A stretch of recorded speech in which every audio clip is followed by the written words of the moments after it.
चलो बेटा, मुझे लगता है कि अब सही है। चलिए ठीक है। Good morning to all of you. और काफ़ी देर के प्रयास के बाद प्रयास आखिर सफल रहा।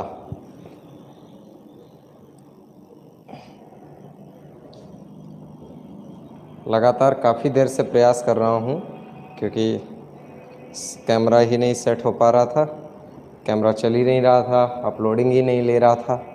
चलिए कोई बात नहीं।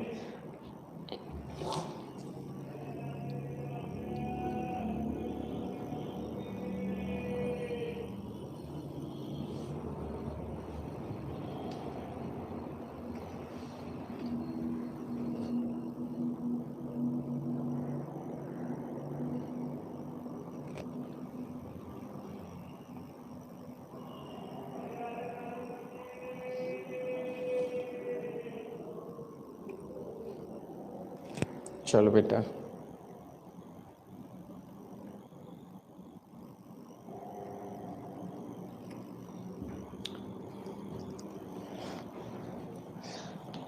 चलिए दोस्तों शुरू करते हैं अपने क्लास को। और अब सब बिल्कुल सही से लग रहा है, बिल्कुल कोई दिक्कत नहीं है। क्लास हम लोग फिर से अपना कंटिन्यू कर पा रहे हैं। आज कैमरा रोटेट नहीं हो रहा था, रोटेट ना होने की वजह से वो हॉरिजॉन्टल स्थिति में था, तब तक वो क्लास को पूरा दिखाता ही नहीं। बोर्ड है, आपको केवल छोटा सा बोर्ड दिखता तो पता चला मैं कहाँ लिख रहा हूँ क्या नहीं लिख रहा हूँ, समझ नहीं आता। बहुत देर आज लग गई। चलो कोई नहीं, फाइनली हम लोग लाइव क्लास पढ़ने वाले हैं और बहुत अच्छी तरीके से इस चीज़ को आप लोग पढ़िएगा। और जो वो पहला वाला लिंक है जो मैंने इसके ठीक इस लिंक के पहले भेजा था, उस लिंक को आप लोग हटा दीजिएगा, डिलीट मार दीजिएगा, उसका कोई मतलब नहीं, वो बेकार है आपके लिए। चलिए सर, हम लोग टॉपिक पढ़ रहे हैं बच्चों चाल दूरी समय का।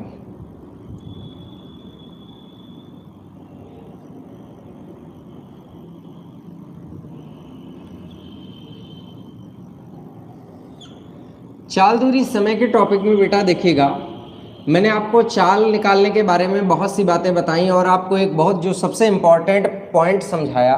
वो पॉइंट हमारा ये था कि जब दूरी स्थिर हो, जब दूरी स्थिर हो, स्थिर होने का मतलब का क्या है कि जब दो कैंडिडेट सेम डिस्टेंस को चलते हैं या तीन कैंडिडेट सेम डिस्टेंस को चलते हैं तो उस केस में हम लोग बोलते हैं कि दूरी क्या है, स्थिर है।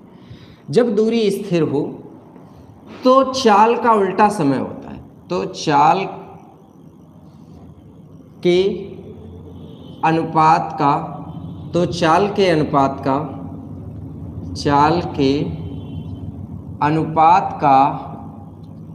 उल्टा अनुपात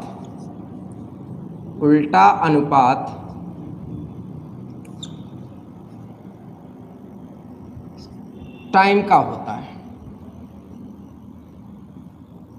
टाइम का होता है।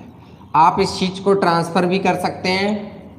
ट्रांसफर करने का मतलब अगर दूरी स्थित है तो टाइम का उल्टा चाल भी होगा और चाल का उल्टा टाइम भी होगा, तो दोनों चीजें इधर उधर ट्रांसफर होके बोली जा सकती हैं। बात समझ आ रही है कि नहीं आ रही? तो बस आपको यही एक छोटा सा पॉइंट याद रखना है बच्चों कि जब भी कभी दूरी स्थिर हो, मतलब सेम डिस्टेंस को कोई आदमी ट्रेवल कर रहा हो, तो याद रखना चाल का उल्टा टाइम और टाइम का उल्टा क्या होता है, चाल होता है। आपको एक बहुत बढ़िया क्वेश्चन से शुरुआत करते हैं और चीजें बहुत बढ़िया ढंग से आपको समझाते हैं। जरा ध्यान दीजिएगा यहाँ पर।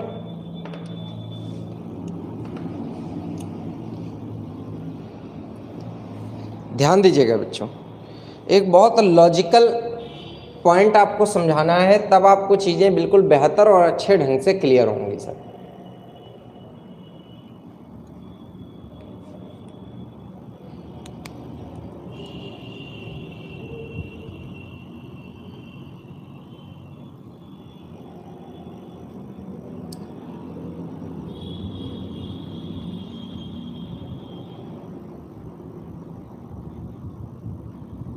एक व्यक्ति खड़ी हुई बस को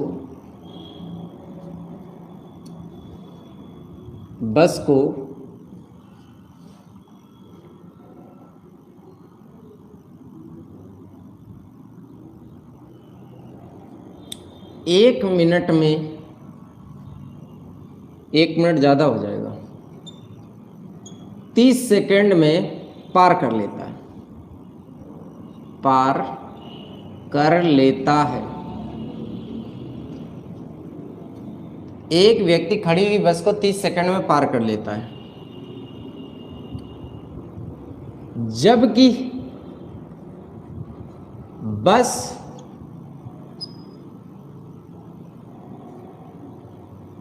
बस किसी खंबे को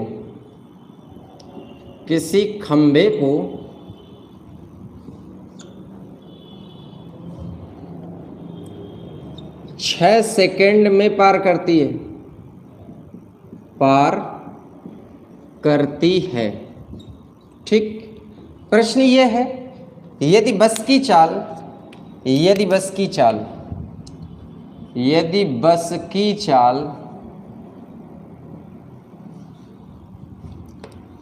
36 किलोमीटर प्रति घंटे है, तो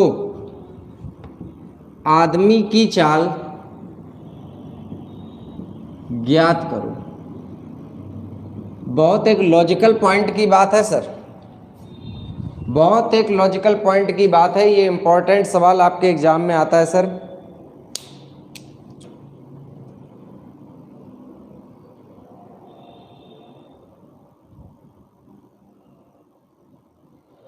एक कैंडिडेट भी डिफरेंट डिस्टेंस को ट्रैवल करता है तब भी सेम होता है। बेटा डिफरेंट डिस्टेंस नहीं, सेम डिस्टेंस बोलो।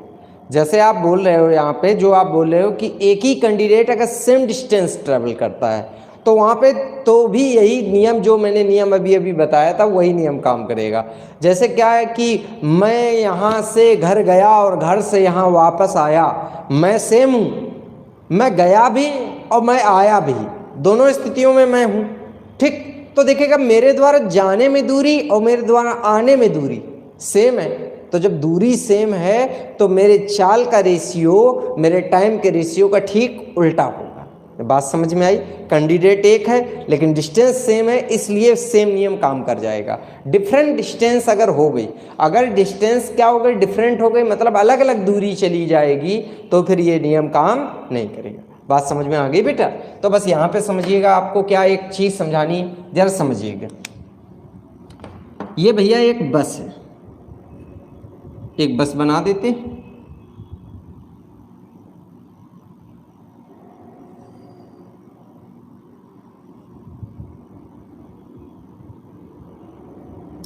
ये एक बस, ठीक, और ये बस खड़ी है और एक आदमी इस बस के बगल से निकला। इस आदमी ने इस बस को पार किया, तो ये बताओ बस को पार किया कि बस की लंबाई को पार किया? तो जब बस की लंबाई को आदमी पार कर रहा है तो 30 सेकंड का समय ले रहा है। ठीक, फिर ये बस चल दी और इस बस ने क्या किया, एक रास्ते में पोल लगा था।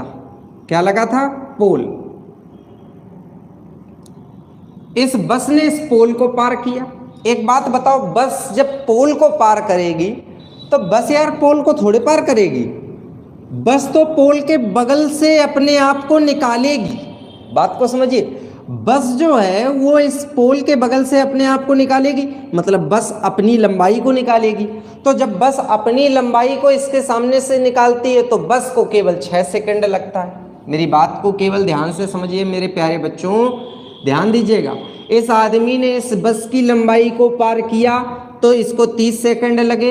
इसी बस ने अपनी ही लंबाई को जब क्रॉस किया तो बस को 6 सेकंड लगे। एक बात बताओ बच्चों, आदमी द्वारा चली गई दूरी बस द्वारा चली गई दूरी के बराबर है, और जब 10 दूरी समान होती है तो टाइम का रेशियो अगर 5:1 है तो बताइएगा फिर बेटा स्पीड का अनुपात क्या होगा? 1:5 होगा। बात समझ में आ रही सर? 1:5 क्या होगा? 5 होगा। ये बताओ बस की चाल हमें दी गई 36 किलोमीटर पर घंटा, तो ये बस की चाल 5 की वैल्यू 36, यहाँ पे 5 से काटेंगे, 5 7 35, 5 दूनी 10, तो यहाँ पर 1 की वैल्यू आ गई बेटा कितनी? 7.2 किलोमीटर पर घंटा। ये हो गई हमारे आदमी की चाल। बताइएगा बात समझ में आई कि नहीं आई? किस तरीके से मेरे प्यारे बच्चों इस सवाल को आप लगाओगे, आपको समझ आ रहा है कि नहीं आ रहा है?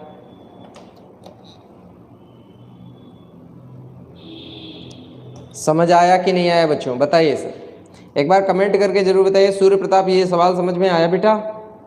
अगर कंफ्यूजन है तो तुरंत पूछ सकते हैं आप भैया।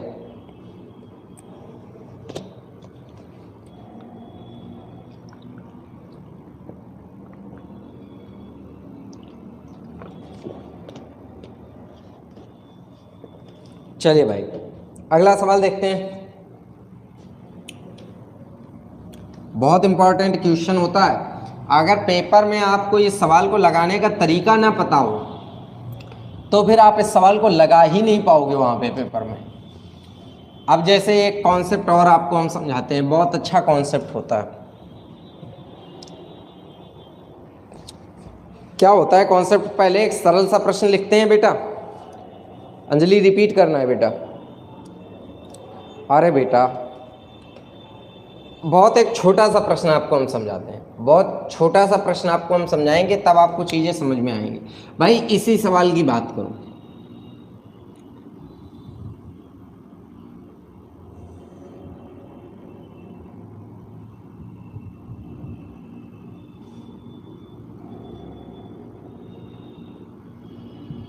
देखो तुम्हारी बस में मैंने एलॉय व्हील लगा दिए, ठीक, ये कोई बस है। अब बेटा जब बस के बगल से कोई भी आदमी गुजरेगा तो कॉमन सेंस वाली बात है कि बस के बगल से जब आदमी गुजरेगा तो किसकी लंबाई को पार करेगा? बस की लंबाई को। जब ये आदमी बेटा बस की लंबाई को पार करता है तो 30 सेकंड का समय लगता है।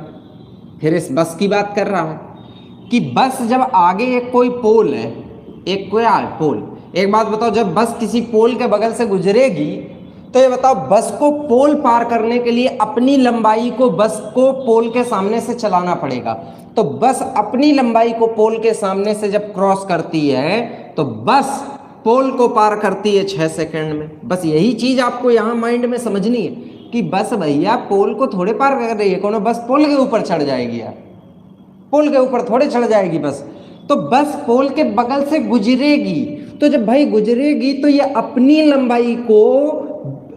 लंबाई को इस पोल के सामने से निकाल ले जाएगी। तो इसको केवल 6 सेकंड लगे। तो भैया टाइम हो गया 5:1। तो आपकी स्पीड जो होगी वो भाई ठीक उल्टी होगी। कल से बता रहे हैं 1:5 होगा। 5 की वैल्यू 36 दी है, 1 की वैल्यू निकाल लेना बेटा, 7.2 आएगी। समझ रहे भैया? बच्चों क्लियर हो गया अंजलि? कोई कंफ्यूजन तो नहीं है ना बेटा? होना भी नहीं चाहिए बिटिया, ठीक है। चलो अगले प्रश्न की ओर आपको ले चलते हैं। अगला प्रश्न आपको समझाते हैं। एक बहुत बेहतरीन कॉन्सेप्ट मैं आपको समझाने वाला हूँ। सभी लोग बहुत ध्यान से इस कॉन्सेप्ट को समझिए। आजकल ये सवाल बहुत फैशन में चलते हैं, बहुत इंपॉर्टेंट होते हैं, बहुत आसान होते हैं, ठीक। यदि मैं कानपुर से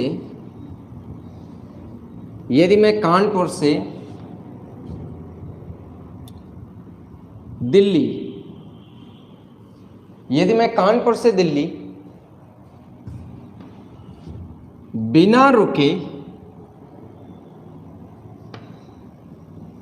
जाता हूं तो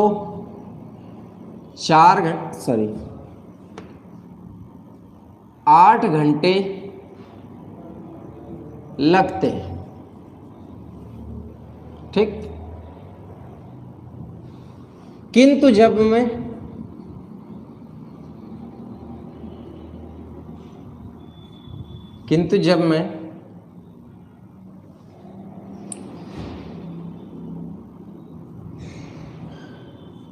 रुकते हुए जाता हूं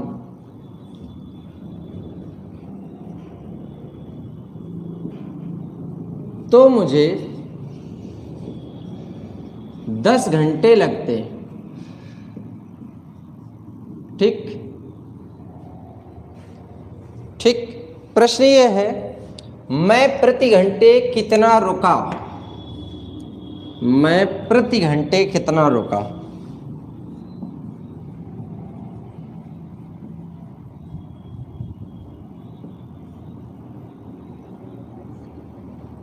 मैं प्रति घंटे कितना रुका? तो देखो बच्चों, जैसे ये सवाल आपके सामने आजकल मैंने बताया कि ये काफ़ी फैशन में चल रहा है, तो इसको कृपया ध्यान दीजिएगा। बहुत अच्छा सवाल होता है एग्जाम के लिए, तो केवल ध्यान से समझना। जैसे क्या अभी इसका मैं और आपको एक अच्छा सवाल और समझाऊंगा, तो केवल आप इसको पहले समझिएगा, फिर आपको इसके अपडेट लेवल से मिलाते हैं। जैसे क्या है कि एक बस कानपुर से दिल्ली जाए, और जब मैं रुकते हुए बिना रुके जाता हूं तो मैं 8 घंटे में दिल्ली पहुंच गया। ठीक, जब रुकते हुए गया तो मुझे 10 घंटे लगे। मुझे सिर्फ आपसे एक ही छोटी सी बात पूछनी है कि जब मैं कहीं नहीं रुका तो 8 घंटे लग गए, और जब मैं रुका तो मुझे 10 घंटे लग गए। इसका मतलब ये है कि मैं कई घंटे रास्ते में स्टॉपेज लिया, 2 घंटे का स्टॉपेज लिया। अब सोचने वाली बात यह है कि ये 2 घंटे का स्टॉपेज 8 घंटे में लिया है या 10 घंटे में लिया है? जरा आप लोग मुझे बताएं, 2 घंटे का जो मैंने ये स्टॉप लिया है, ये 8 घंटे में लिया है या 10 घंटे में लिया है? एक बार आप लोग बताएं, फिर मैं समझाता हूं। मेरा प्रश्न सुने, ये बताओ, बिना रुके मुझे 8 घंटे लगते हैं, जब मैं रुकते हुए जाता हूं तो मुझे 10 घंटे लगते हैं। तो इसका मतलब मैंने 2 घंटे रुका हूं। तो ये बताओ, ये जो 2 घंटे में रुक रहा हूं, ये 8 घंटे में रुक रहा हूं या 10 घंटे में रुक रहा हूं? बेटा यही चीज समझनी है, बहुत इंपॉर्टेंट पॉइंट है ये।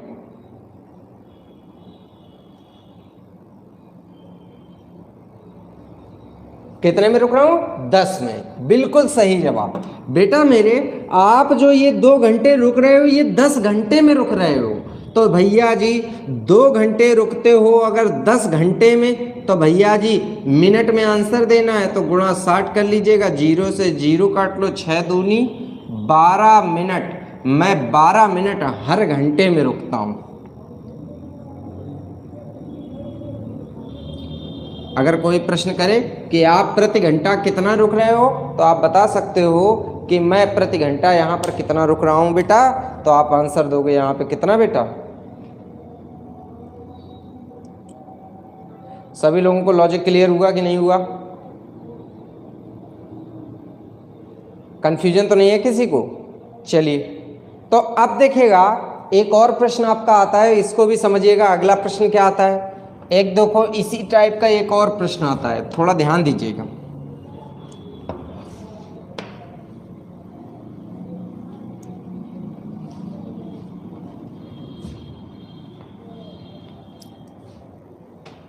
लिखा है भैया जी कि यदि मैं कानपुर से दिल्ली बिना रुके जाता हूं तो मेरी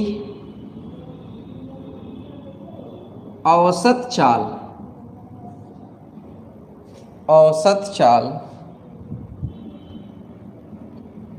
45 किलोमीटर प्रति घंटे, 45 किलोमीटर प्रति घंटे, सॉरी 54 किलोमीटर पर घंटे, 54 किलोमीटर पर घंटे होगी। किंतु जब मैं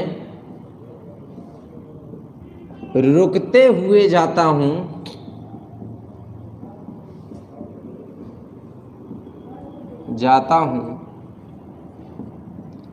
तो मेरी चाल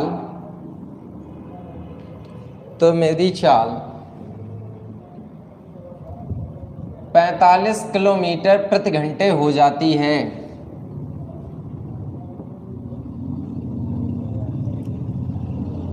तो मेरी चाल 45 किलोमीटर प्रति घंटे हो जाती है।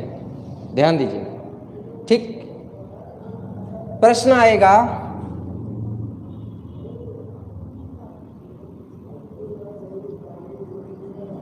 रास्ते में प्रति घंटे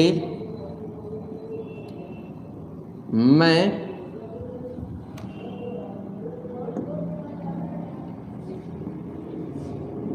कितना रुका। देखे भाई, बहुत ध्यान से और इसके लॉजिक को समझने की कोशिश करिए बच्चों, बहुत ध्यान से समझिएगा। और बहुत आसान सा लॉजिक है, केवल आपको चीज़ों को सही तरीके से समझना है। भाई आप यहाँ पे एक छोटा सा पॉइंट केवल समझिएगा। पॉइंट कुछ इस प्रकार से है कि भाई चाहे मैं कानपुर से दिल्ली बिना रुके जाऊं, चाहे मैं रुकते हुए जाऊं, एक बात बताओ, कानपुर से दिल्ली की दूरी क्या बदलेगी? ऐसा तो नहीं होगा कि पता चला हम रास्ते में रुक गए और दिल्ली आगे चला गया। तो दिल्ली की डिस्टेंस कहीं नहीं बदलने वाली। जो कानपुर से दिल्ली की डिस्टेंस है वो हर केस में सेम रहेगी, चाहे आप क्या करें, बिना रुके चले जाएं चाहे रुकते हुए जाएं, डिस्टेंस सेम है, केवल टाइम बदल रहा है। ठीक, वही चीज़ आपको समझनी है। तो भैया जी उस समय आपकी चाल 54 किलोमीटर पर घंटे थी, लेकिन रुकने की वजह से आपकी चाल 45 किलोमीटर पर घंटे हो गई। तो बताइए भैया जी, अगर मैं स्पीड का अनुपात बनाऊं तो 9 छक्का 54, 9 अपना 45, बेटा मेरे ये अनुपात किसका है, स्पीड का। तो बताओ भैया मेरे यहाँ पे टाइम का अनुपात ठीक स्पीड का उल्टा होगा। कोई पूछे क्यों उल्टा होगा, क्योंकि दोनों केस में डिस्टेंस आपकी कानपुर से दिल्ली की ही है। अब ये बताओ, बिना रुके 5 समय, रुकने की वजह से समय कितना हो गया, 6। बताओ कितना रुके, 1 रुके, कै में रुके, 6 में रुके, गुणा 60, बेटा आंसर आ जाएगा 10 मिनट प्रति घंटा। बताइए सभी लोगों को समझ आ रहा है कि नहीं आ रहा, लॉजिक क्लियर हुआ कि नहीं आया, कहीं कोई कंफ्यूजन तो नहीं है, मेन पॉइंट आपको समझ में आ रहा है। यही छोटे छोटे बेसिक पॉइंट हैं जो आपको समझ में आने बहुत ज़रूरी हैं, क्योंकि बिना इनके चीज़ें क्लियर ही नहीं होंगी आपको बेटा। एकदम क्लियर है बेटा, चलिए भाई ठीक, बहुत अच्छे बच्चों। तो फिर मैं इसको हटा देता हूँ। अगर कभी इस टाइप का आपके सामने कोई भी प्रश्न आएगा तो फिर आप आसानी से इस टाइप के प्रश्नों को कर पाएंगे और कहीं किसी प्रकार की आपको कोई प्रॉब्लम फेस नहीं करनी पड़ेगी। ठीक है बच्चों, चलिए भाई ठीक है। अब ये रुकने ना रुकने का सिस्टम थोड़ा सा अलग रहता है, इसको ही थोड़ा सा ध्यान से समझिएगा कैसे आपको सॉल्व करना है, ध्यान दीजिए। देखिए भाई,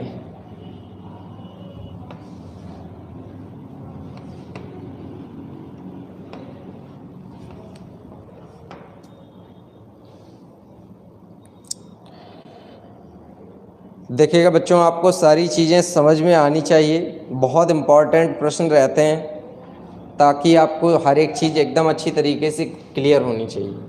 जैसे एक प्रश्न मैंने कल समझाया था, उसी प्रश्न को मैं फिर से आगे आज उठा रहा हूँ, तो आप लोग कृपया ध्यान दीजिएगा। आपसे कह रखा है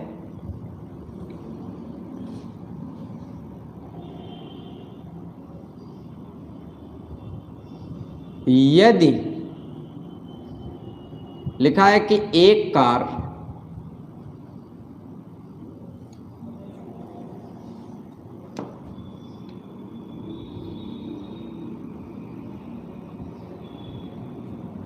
स्थान ए से स्थान बी की ओर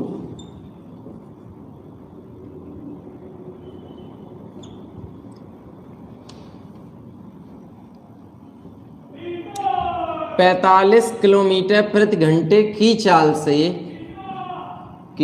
से जाती है,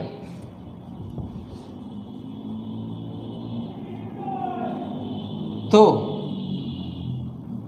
2 घंटे देरी हो जाती है। भैया जी क्या होती है भैया, 2 घंटे की क्या हो जाती है, देरी हो जाती है। किंतु जब वही कार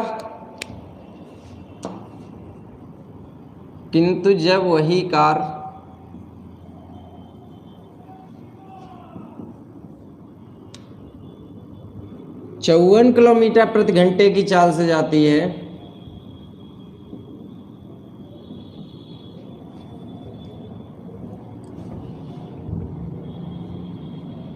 प्रति घंटे की चाल से जाती है,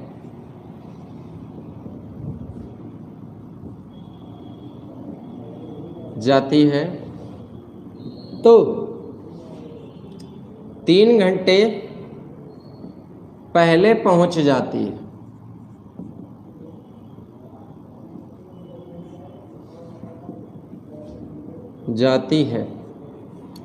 प्रश्न ये है, इसमें कई प्रश्न हैं। कई प्रश्न क्या क्या है जरा समझिएगा। जैसे कि सबसे पहला प्रश्न मैं आपसे यही पूछूंगा, यात्रा की दूरी पूछ सकता हूं या स्थान ए से स्थान बी की दूरी पूछ सकता हूं। ठीक, दूसरा प्रश्न मैं ये पूछ सकता हूं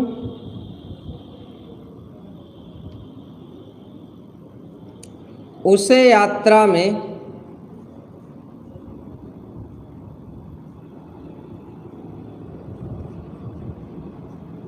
कितना समय लगना चाहिए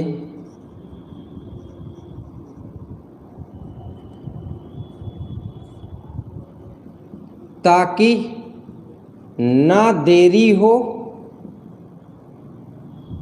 ना जल्दी पहुँचे, ना जल्दी पहुँचे, दोनों चीज़ें बहुत ध्यान दीजिए।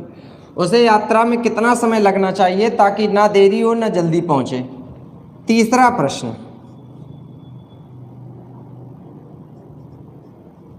वह चाल ज्ञात करो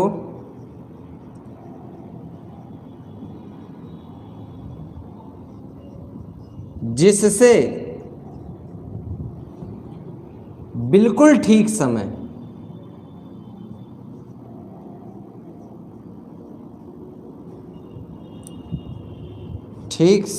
पर पहुंचे।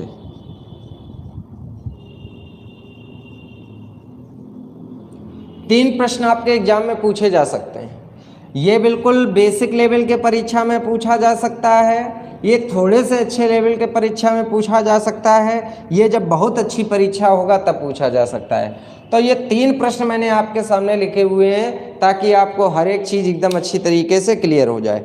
कल मैंने जो प्रश्न आपको समझाया था वो केवल इतना समझाया था कि दूरी ज्ञात करना। कल इतना मैंने समझा दिया था प्यारे बच्चों, तो आप लोगों को दूरी ज्ञात करना कल मैंने जो समझाया था वो तो आपको याद ही होगा।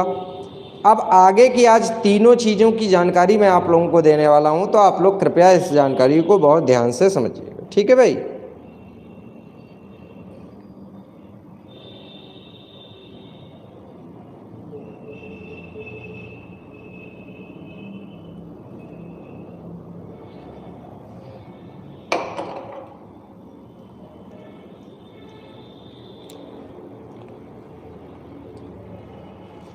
बेटा जी राम राम, रोज आया करिए भैया समय से। देखिएगा कैसे आप इस सवाल को लगाएंगे, बहुत ध्यान से समझिए। ये बताओ, जब मैं स्थान ए से बी पर 45 किलोमीटर पर घंटे की चाल से जाता हूं तो मुझे 2 घंटा देरी हो जाती है। ये याद रखना है, 2 घंटा देर, 2 घंटा क्या होती है? देर। ठीक। और यदि मैं 54 किलोमीटर पर घंटे की चाल से जाता हूं तो मैं 3 घंटा पहले पहुंच जाता हूं, 3 घंटा जल्दी। ठीक। मुझे सिर्फ आपको एक छोटा सा पॉइंट याद दिलाना है कि टाइम का उल्टा स्पीड होता है, स्पीड का उल्टा टाइम होता है। अगर आप रेशियो लिखेंगे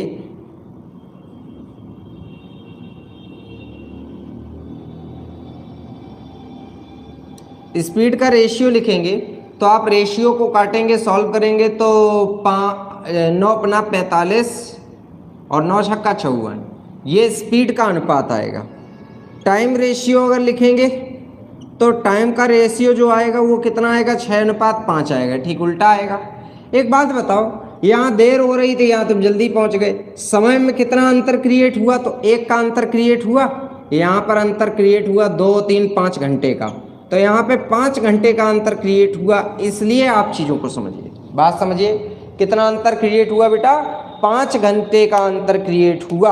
अब जरा गौर से समझिए, क्या समझने वाला पॉइंट है? मेन समझने वाला पॉइंट ये है कि अगर आप यहाँ पे 5 का गुणा इसमें कर दें तो 5 छक्का 30 घंटे का समय आ जाएगा। बात समझिएगा, 5 छक्का 30 घंटे। एक बात बताइएगा, आपको यात्रा पूरी करने में 30 घंटे का समय लगता है। अगर मैं आपसे कहूं कि दूरी निकालो तो मेरे प्यारे बच्चों, दूरी बराबर भैया जी क्या होता है? चाल गुणा समय। चाल गुणा समय। चाल है 45 किलोमीटर पर घंटा, समय है 30 घंटे, तो यहाँ पे 45 × 30, 45 तिरका 135 आएगा, 1350 किलोमीटर। अगर कोई आपसे स्थान ए से स्थान बी की दूरी पूछे तो आपका आंसर आएगा बच्चों कितना? 1350 किलोमीटर। बताइए भैया, पहला प्रश्न क्लियर हुआ? अगर आप में से किसी भी बच्चे को पहले प्रश्न में कोई प्रॉब्लम आई हो तो भाई पूछ सकता है, अभी पूछ लो। पूछ लो, कोई बुराई नहीं है यार, पूछ लो। हम आपको आगे फिर से रिपीट कर देते हैं, क्योंकि आगे प्रश्न बढ़ने से पहले अभी क्लियर कर लो। अंजलि बेटा क्लियर है? पारुल जी आप बताइए बेटा, अखिलेश, अंकेश, चलो भाई बहुत अच्छी बात है, क्लियर हो गया। चलिए तो फिर अब आगे देखते हैं। आपको क्या पूछा गया है, उसे यात्रा में कितना समय लगना चाहिए ताकि ना देरी हो ना जल्दी पहुंचे। रिलैक्स होके देखिएगा, बहुत आराम से समझाऊंगा सर। एक बात बताओ, यात्रा में तुम्हें 30 घंटे लगते हैं और ऊपर लिखा है कि तुम्हें 2 घंटा देरी हो गई। मेरी बात समझो, तुम्हें 30 घंटे लगते हैं और तुम्हें 2 घंटे देरी हो गई, इसका मतलब तुम्हें 2 घंटे देर नहीं होनी चाहिए थी। अगर 2 घंटे देर नहीं होती तो तुम एकदम टाइम पे पहुंच जाते। तो ये बताओ, तुम्हें अगर 30 घंटे समय लगेगा और 2 घंटे की देर हो रही है, तो इसका मतलब एकदम राइट टाइम, अगर कोई पूछे कि राइट टाइम क्या है, राइट टाइम, तो राइट टाइम आएगा कितने घंटे? 28 घंटे। बात समझ में आया कि नहीं आया? लॉजिक क्लियर हुआ सभी बच्चों को? कहीं कोई कंफ्यूजन हो तो पूछ लो भाई। राइट टाइम 28 घंटे का आया। अब पूछा गया है कि बिल्कुल राइट स्पीड बताइएगा, कितनी चाल हो कि बिल्कुल राइट टाइम पे पहुंचे। भैया जी हम लोग जानते हैं कि चाल बराबर क्या होता है, दूरी बटे समय। भाई हम दूरी तो बदल नहीं सकते हैं, केवल हम सही टाइम पे पहुंच जाएं। सही टाइम कितना है? 28 घंटे बटे 28। भैया 7 चौको 28 होगा। 7 से अगर इसे काटें तो कट रहा है भैया जी? नहीं कट रहा है, नहीं कट रहा है भाई। 2 से केवल कट रहा है, 2 से काट दो। 2 से काटोगे 14 बार कट जाएगा। 2 से इसे काटोगे, 2 छंग 12 आया, 2 सत्ते 14 आएगा, 2 पंचे 10 आएगा। 14 का भाग दीजिएगा, 14 चौको 56, 4 बार भाग गया, 56 हो गया, 11 बच गया, 115 हो गया। 14 अट्ठे 112, कितना बच गया? 3 बच गया। तो ये आपका आंसर हो गया। कितना चाल होनी चाहिए? आपकी चाल होनी चाहिए 48 सही 3/14 किलोमीटर पर घंटा होनी चाहिए, ताकि ये एकदम राइट टाइम पे अपने प्लेस पर पहुंच जाए। भैया जी ये सवाल एग्जाम का बहुत बेहतरीन प्रश्न होता है। एक बार परीक्षा हुई और उसमें ये तीनों चीज़ें एक ही प्रश्न में पूछी गई मेंस की परीक्षा में। इसलिए मैं आप सभी बच्चों से कह रहा हूँ कि इस प्रश्न को एकदम बढ़िया तरीके से तैयार कर लीजिएगा। अगर कोई डाउट कन्फ्यूजन हो तो अभी बताइएगा, अभी दूर हो जाएगा।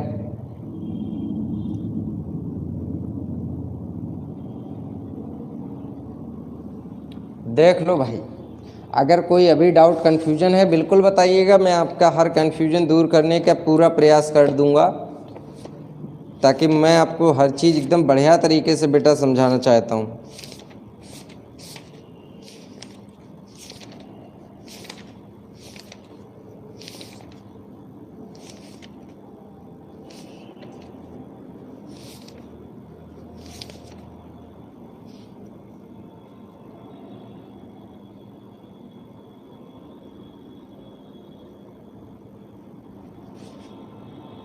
क्लियर है?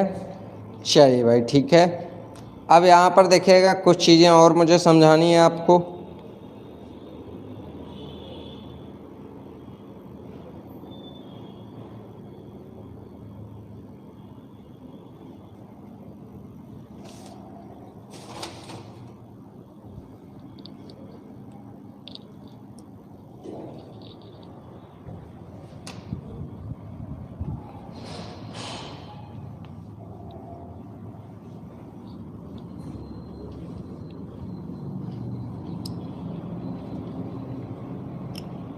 बहुत बढ़िया बढ़िया चीज़ें आपको समझा रहा हूँ, केवल ध्यान दीजिएगा सर।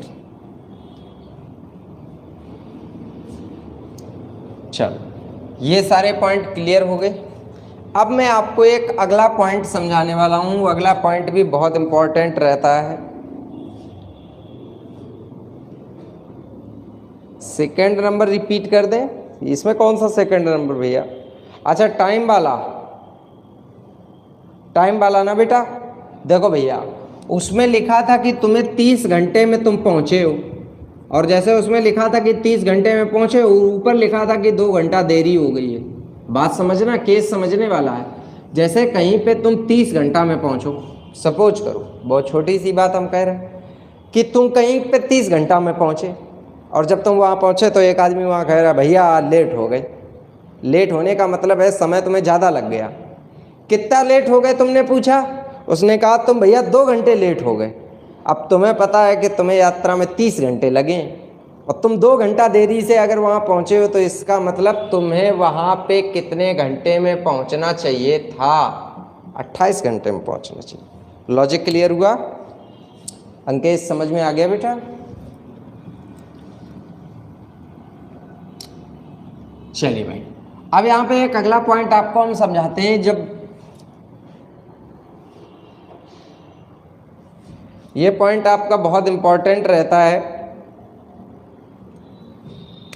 कॉन्सेप्ट कुछ इस प्रकार है कि यदि किसी केस में टाइम स्थिर हो, क्या स्थिर हो बेटा?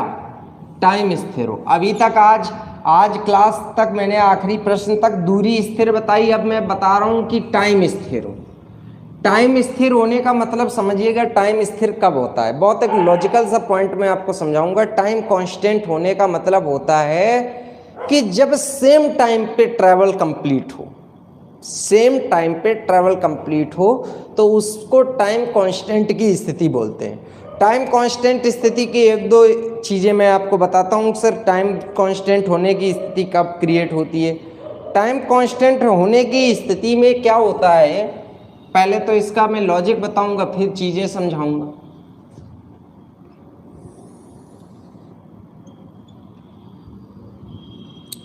एक एग्जाम्पल मैं बताऊंगा, बहुत छोटा सा एग्जाम्पल है सर। इधर आप खड़े हैं और इधर आपका कोई दोस्त खड़ा है। अब दोस्त है या दोस्तिन हो, कोई दिक्कत नहीं, ठीक, दोनों में से कोई भी हो सकता है। ठीक, आप अपने दोस्त से मिलने जा रहे हैं और क्या है भैया जी कि आप और आपके दोस्त का जो डिस्टेंस है, मतलब आपके घर से जो उसके घर की डिस्टेंस है, वो सपोज करते हैं यहाँ पे थोड़ी देर के लिए मैं मान लेता हूँ कि 30 किलोमीटर की डिस्टेंस है।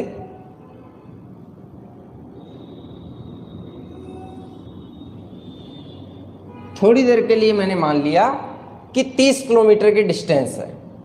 ठीक, बहुत लॉजिकल पॉइंट आपको समझाऊंगा ताकि आपको एकदम अच्छे तरीके से सारे पॉइंट क्लियर हो जाएं। ठीक है, ऐसा ना हो कि कोई कंफ्यूजन हो आपको। ठीक, तो यहाँ पर देखिएगा आप और आपके दोस्त के बीच की डिस्टेंस 30 किलोमीटर की है। ठीक, अब आप क्या करते हैं सर, आपने उसको फ़ोन किया कि ऐसा करो यार, कहीं हम लोगों को आज आपस में मीटिंग करनी है, मतलब मिलना है। ठीक, अब अगर आपको उस दोस्त से या दोस्ती से मिलना है तो भैया जी मिलने के लिए आपने कहा ऐसा करो कि भाई हम तुम्हारे घर नहीं आ सकते, तुम हमारे घर नहीं आ सकते, क्योंकि अगर हम लोग एक दूसरे के घर गए तो हो सकता है कि कुटाई पिटाई हो जाए। ठीक, तो कुटाई पिटाई से बेटा बचने के लिए आपने एक नया सॉल्यूशन निकाला। आपने बोला कि मैं इधर से चलता हूं, तुम उधर से चलो, और जब रास्ते में कहीं पे मिल जाएंगे, रास्ते में क्या होंगे, कहीं पे मिल जाएंगे। अब कहाँ मिलेंगे ये नहीं पता है। अब थोड़ा सा दोस्त ये है कि केस कुछ इस प्रकार है कि उधर से हमारा जो दोस्त है वो बेटा 4 किलोमीटर पर घंटे की चाल से चला। किस चाल से चला भाई? 4 किलोमीटर पर घंटे की चाल से दोस्त चला। और इधर से सर आप चले, आपको थोड़ी जल्दी है, आप सर 6 किलोमीटर पर घंटे की चाल से चले। केस समझते जाना सर, आप 6 किलोमीटर पर घंटे की चाल से चले, दोस्त 4 किलोमीटर पर घंटे की चाल से चल रहा है। दोस्त एक बात बतानी है आपको, समझना है, आप हर घंटे में 4 किलोमीटर चलो, 6 किलोमीटर चलोगे, वो 4 किलोमीटर चलेगा।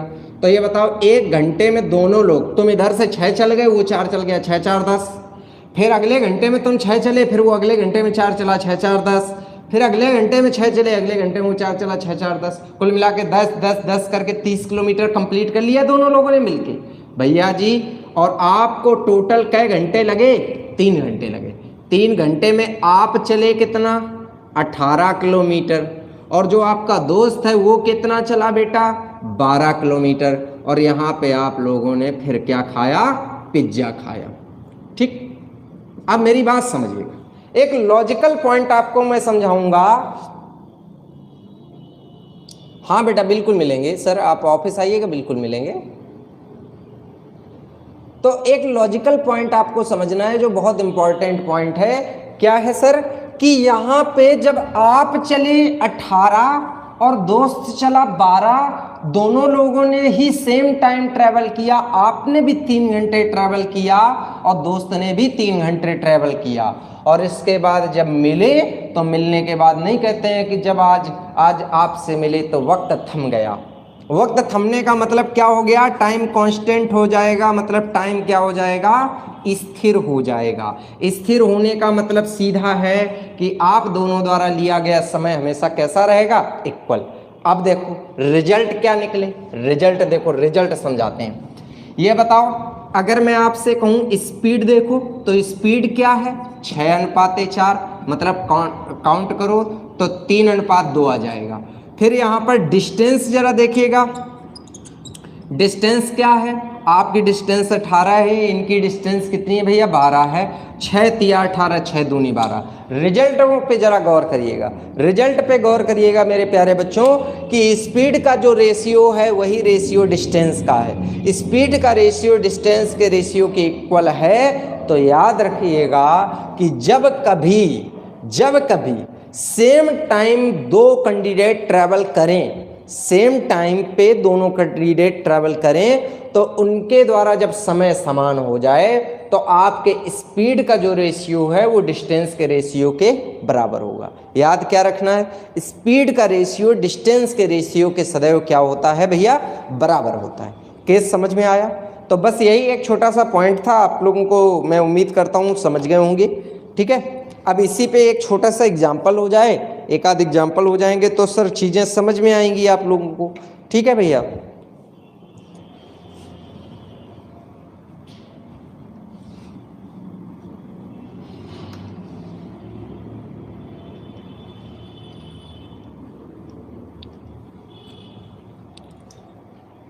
चलिए भाई, आपके एग्जाम में एक प्रश्न पूछा जाता है, बहुत इंपॉर्टेंट क्वेश्चन पूछा जाता है बच्चों, बहुत इंपॉर्टेंट क्वेश्चन क्या पूछा जाता है, जरा ध्यान दीजिएगा भाई आप लोग। आज भाई आप लोगों के एडवांस की क्लास नहीं हो पाएगी क्योंकि ऑलरेडी मैथ या अर्थमेटिक की क्लास बहुत लेट छूटेगी। अभी 10-15 मिनट का समय और लग जाएगा, फिर एडवांस की क्लास होना बहुत मुश्किल हो जाएगा सर, टाइम काफ़ी हो जाएगा। क्योंकि अगर आज टाइम से क्लास शुरू हो जाती, मैंने बहुत प्रयास किया, बहुत देर से 9:30 बजे से मैं लगा था यार, क्लास शुरू ही नहीं हो रही थी, रोटेट ही नहीं हो रही थी स्क्रीन। मैं लगातार प्रयास कर रहा था, लाइव करता, लाइव होने के लिए वो गोल गोल गोल गोल घूमता रहता, लाइव हो ही नहीं रहा। तो आज हो सकता है आपके एडवांस की क्लास नहीं हो पाए, अगर थोड़ा बहुत टाइम मिलेगा तो मैं बिल्कुल बताऊंगा आपको। फिलहाल इधर बोर्ड पर गौर करिए आप लोग, ध्यान दीजिएगा। करना क्या है आपको, बहुत एक छोटा सा पॉइंट आपको मैं समझाऊंगा, केवल पॉइंट पे आप गौर करिए। पॉइंट क्या है, प्रश्न हमारी परीक्षा में एक पूछा गया है, एक प्रश्न आप लोगों को समझाता हूं, बहुत इंपॉर्टेंट प्रश्न है, जरा गौर करिए आप लोग। प्रश्न कुछ इस प्रकार है, दो रेलगाड़ी स्थान ए से तथा स्थान बी से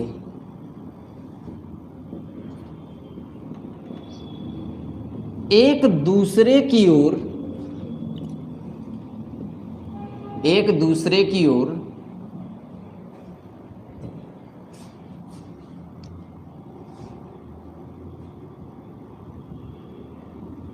72 किलोमीटर पर घंटा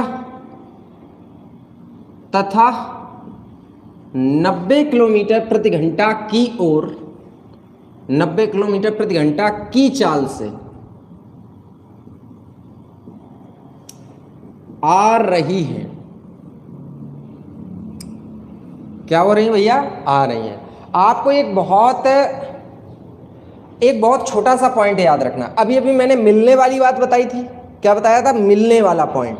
तो याद आपको सिर्फ एक ही बात रखनी है, जब कहीं किसी केस में किसी भी चीज का मिलन दिखाई दे कि दो चीजें आपस में आके मिल गई, या तुम जाके इससे मिल गए, तो मिलने वाले केस में टाइम कांस्टेंट याद रखना है। क्या कांस्टेंट होगा? टाइम कांस्टेंट होगा, क्योंकि टाइम कांस्टेंट होने वाले केस में ही डिस्टेंस का रेशियो बना पाएंगे। बात समझ पा रहे हैं? तो भैया जी यही चीज समझिएगा कि आप 72 किलोमीटर पर घंटे और 90 किलोमीटर पर घंटे की चाल से आ रही हैं, परस्पर जब वे मिलती हैं, परस्पर वे जब मिलती हैं तो तेज गाड़ी, तो देखा गया, तो पाया गया कि तेज गाड़ी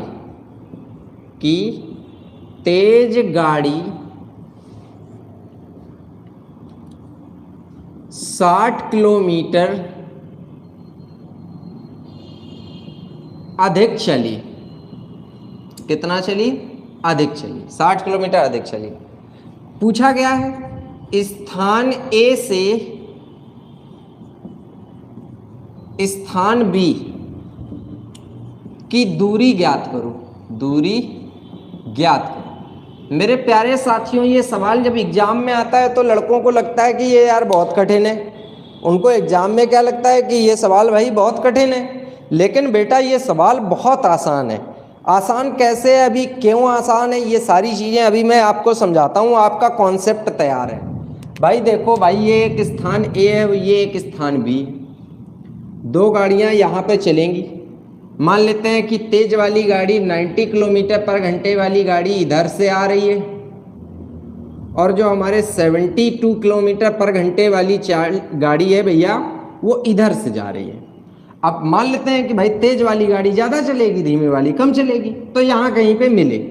ठीक, ये ट्रैवल स्थान ए है, ये स्थान बी। अब सिर्फ एक ही बात समझो, स्पीड का रेशियो डिस्टेंस के रेशियो के बराबर होता है। तो स्पीड का रेशियो काटोगे 18 चौको 72, 18 पंचे 90, मतलब इस गाड़ी द्वारा चली गई दूरी क्या है? 4। इस गाड़ी द्वारा चली गई दूरी क्या है? 5। मेरे प्यारे बच्चों, तेज वाली गाड़ी 5 चली, धीमी वाली 4 चली, क्या ज़्यादा चली? 1 ज़्यादा चली। तुम कह रहे हो 1 और सवाल में कह रहे हो 60 अधिक। तो बताओ बेटा, 1 की वैल्यू 60 किलोमीटर आ गई। पूछा क्या है? ए से बी की दूरी, यहाँ से यहाँ 4 और यहाँ से यहाँ 5, तो टोटल दूरी 9 आ गई। 9 छक्का 54, 500 किलोमीटर, 540 किलोमीटर दूरी आ गई। बात समझ में आई कि नहीं आई? आपको सवाल समझ में आया? किस तरीके से भैया जी इस सवाल को आप एग्ज़ाम में लगाएंगे, मैं उम्मीद करता हूँ आपको एकदम बढ़िया तरीके से क्लियर हो गया होगा। बताइए, अगर किसी बच्चे को कोई कन्फ्यूजन है तो वो मेरे से पूछ सकता है भाई।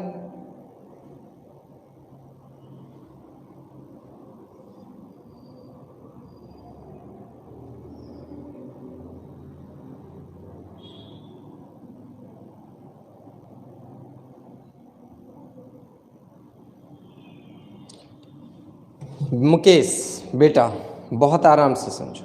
मैंने अभी अभी क्या समझा है कि अगर किसी केस में, देखो भाई एक बात बताओ, दोनों सेम टाइम पे चली और थोड़ी देर बाद मिली, तो इसका मतलब, मिलने का मतलब ये जितनी देर में ये यहाँ से यहाँ पहुँची उतनी ही देर में ये यहाँ से यहाँ पहुँची, उतनी ही देर में ये यहाँ से यहाँ पहुँची जितनी देर में ये यहाँ से यहाँ पहुँची। तो बताओ, इसके द्वारा लिया गया समय, इसके द्वारा लिया गया समय समान है। जब समय समान है तो जो अनुपात चाल का होगा वही अनुपात दूरी का होगा। अभी अभी बताया है। तो चाल अगर 4, 5 है तो बताओ भैया, दूरी भी तो 4 और 5 होगी। प्रश्न में कहा है कि तेज गाड़ी 60 ज़्यादा चली। भैया धीमी वाली 4 चली, तेज वाली 5 चली, क्या ज़्यादा चली? 1 की वैल्यू 60। आपको बताना है ए से बी की दूरी। तो भैया यहाँ से यहाँ 4 और यहाँ से यहाँ 5, तो यहाँ से डायरेक्ट यहाँ 9 होगा। 9 छक्का 54, 540 आ गया। समझ आया भैया? चलो भाई मुकेश, ये केस समझ में आया। अब देखो, एक सवाल आप लोगों ने सुना होगा, चोर सिपाही वाला। सुना है बच्चों की नहीं है? सुना है? चलो एक चोर सिपाही का सिंपल सा सवाल आप लोगों को करवा देते हैं, बहुत सिंपल सा।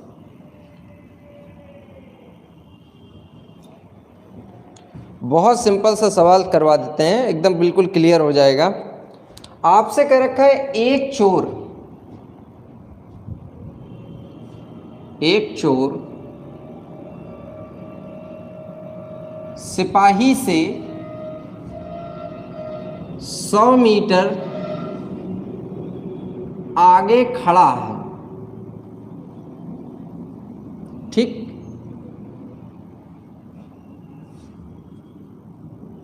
जैसे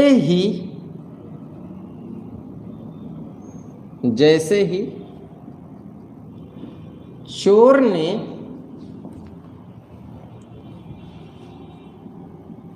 सिपाही को देखा,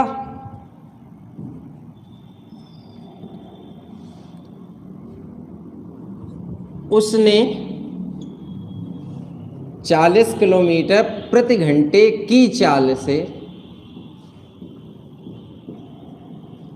भागना शुरू कर दिया।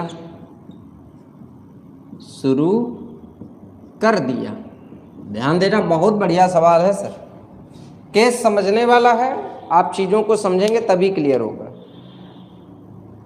जैसे ही उसने सिपाही को देखा, उसने भागना शुरू कर दिया। तुरंत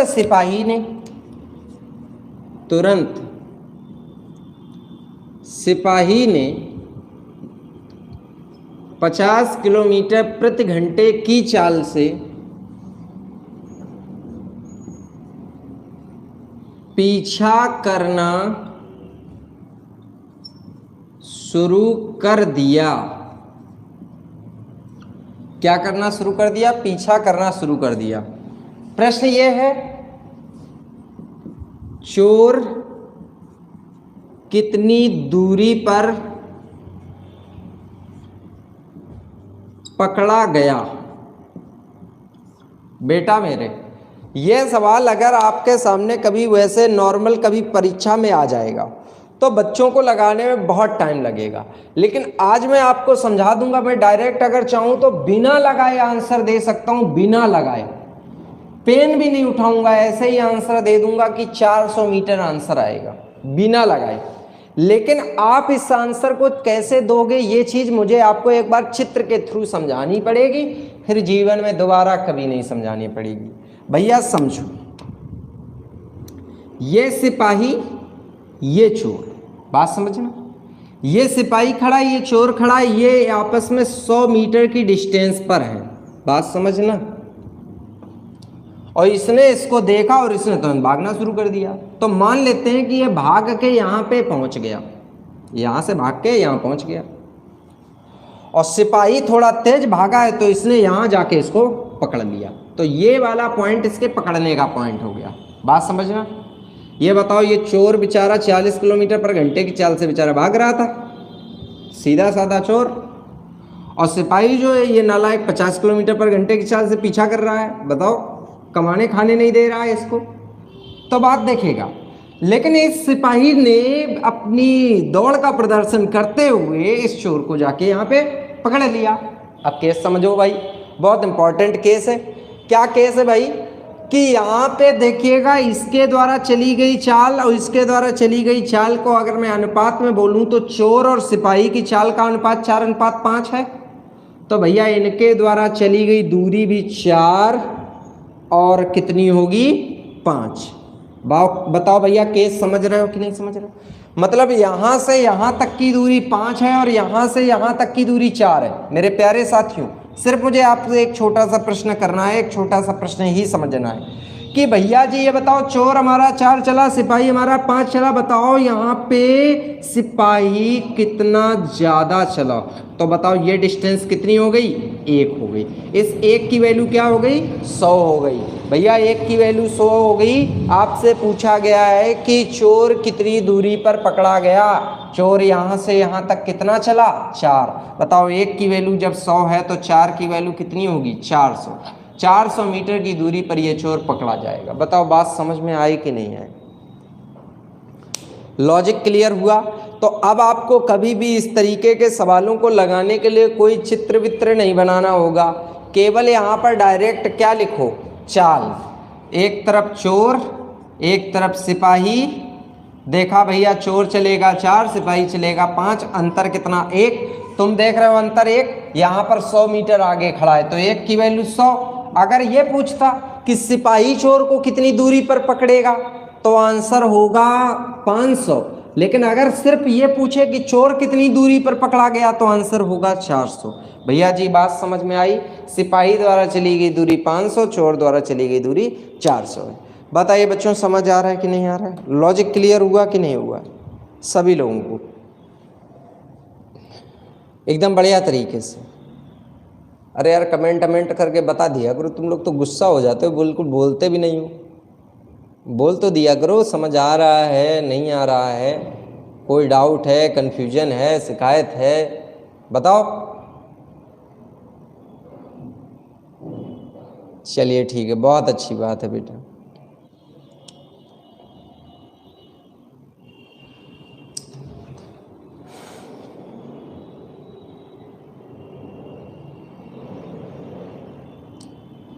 तो मैं अब उम्मीद कर सकता हूँ कि आपको सारी चीज़ें एकदम बढ़िया क्लियर हो रही हैं, कोई डाउट नहीं हो रहा है, कोई कन्फ्यूजन नहीं हो रहा है। तो बस इसी तरीके से मेहनत करते रहिएगा सर जान लगा के, ठीक है?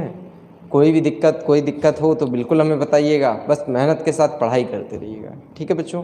आज की क्लास को यहीं ख़त्म करते हैं। सभी लोग अपना बहुत ख्याल रखिएगा।